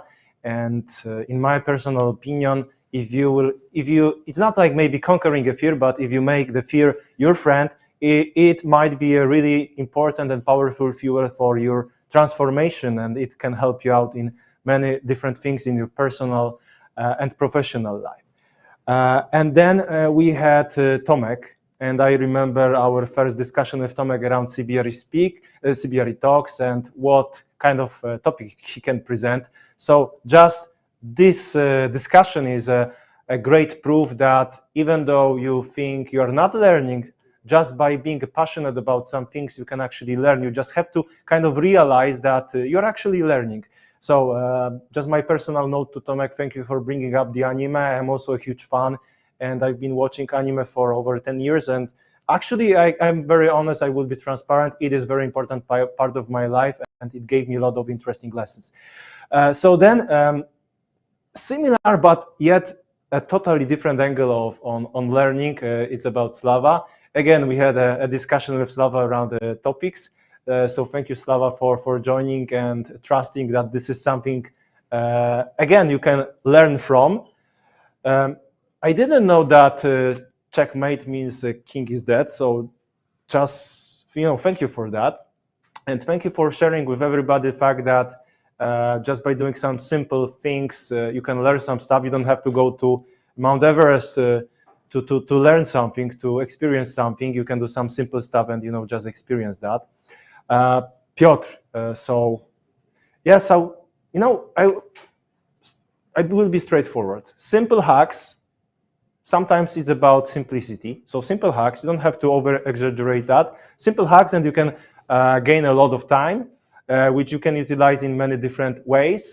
Piotr already gave an example. I gave my example. So about my presentation, again, let me highlight two messages. It's not only about circular economy, it's also about the process. I just hope tomorrow when I will open my mailbox, I won't have too many messages like, "Hi, Maciej, I have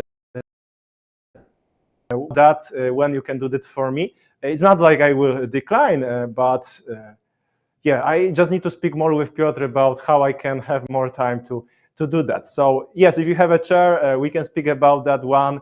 Normally for a consultation, I charge a chocolate, a bar of chocolate, dark one. Yeah, so moving on, Kamil, minimalism. So Kamil, thank you for that. I did something similar 2 years ago, so I can fully agree with you.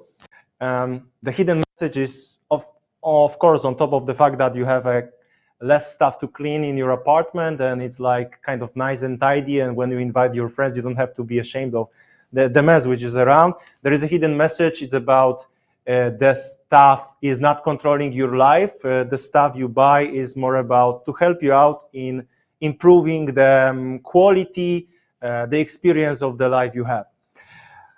Then Olga, so I will start with chocolate, because everybody who knows me, they know that I'm a huge fan of chocolate. So just by saying about chocolate, you just won my heart. And I hope it's going to be majority of the audience, you won their hearts. Thank you for sharing your very personal example and how it helped you improve not only your relationships, but also how it can help others with building a better professional relationships. Then we have Artur. I would say a lot of digest after what Artur presented. Very, very, very important message, powerful one.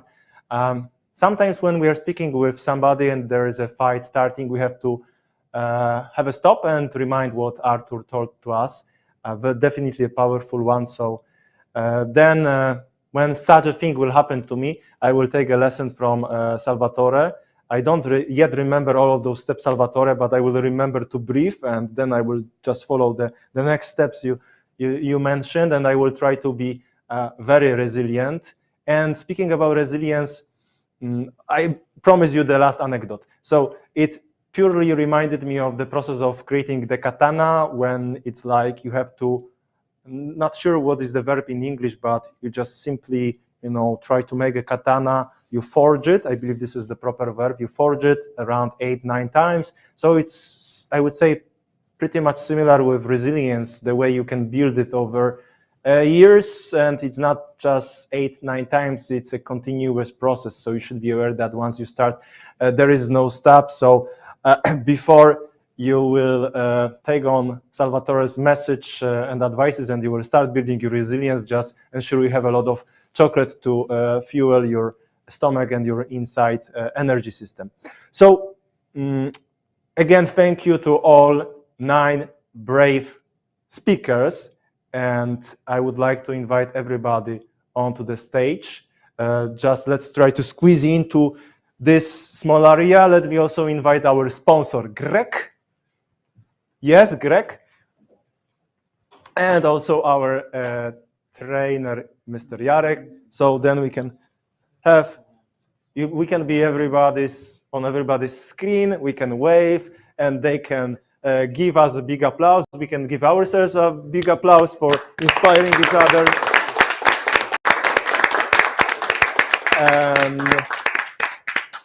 One last message, unless Greg would like to say something. I believe he would like to say something. So one last message. Next year, definitely we'll have a 7th edition of CBRE Talks. So yeah, you can join. We are open to have some new faces. I'm pretty sure Mr. Jarek will also will invite some new joiners in the world of presentation. So please join, come, share your ideas, inspire each other, and also we will definitely support you in becoming a powerful, even more powerful speaker. Greg, passing the microphone to you. Unexpected yet joyful. Thank you so much, everyone. Congratulations. It's incredible, the 6th edition, inspiring speeches, great speakers, fantastically prepared. And this is actually a historical moment. After 5 years of driving with your help, this great platform, CBRE Talks, I'm handing over to my successors. So Maciek, as well as Salvatore, you are the great successors, keeping CBRE Talks not only alive, but bringing new inspiring speeches. So old faces known to all of us for years, but also new speakers. Thank you so much for this edition. Very well done. And I'm waiting for CBRE Talks edition number 7 in 12 months' time. Thank you so much once again.